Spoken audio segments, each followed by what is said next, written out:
मस्जिदुल हराम और मस्जिद नबवी में तरावी 2025 के लिए 10 रकात मुकर्रर।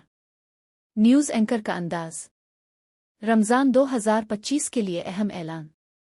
इस साल मस्जिदुल हराम और मस्जिद नबवी में तरावी की नमाज 10 रकात पर मुश्तमिल होगी, जिसके बाद 3 रकात वतर अदा किए जाएंगे। पहले उन मुक़द्दस मसाजिद में 20 रकात तरावी पढ़ी जाती थी, लेकिन आलमी वबा के बाद से हिफाजती इक़दामात के तहत इसे 10 रकात तक महदूद कर दिया गया था।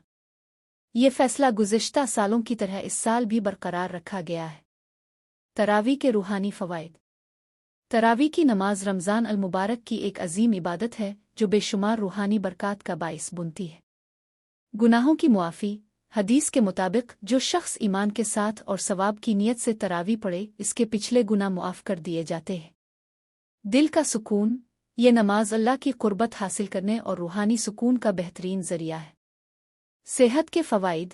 तरावी जिस्मानी और ज़हनी सेहत के लिए भी मुफीद है, क्योंकि इसमें तवील क़याम, रुकू और सजदे शामिल होते हैं। कुरान की समात। तरावी के ज़रिए कुरान करीम सुनने और उस पर गौर करने का मौका मिलता है। तरावी के दौरान इमामत के फ़राइज़ मस्जिदुल हराम और मस्जिद नबवी के मरूफ़ आइमा अंजाम देंगे। उनकी पुरसोस क़िरात आलमी सतह पर बराह रास्त नशर की जाएगी, ताकि दुनिया भर के मुसलमान इस रूहानी माहौल का हिस्सा बन सकें।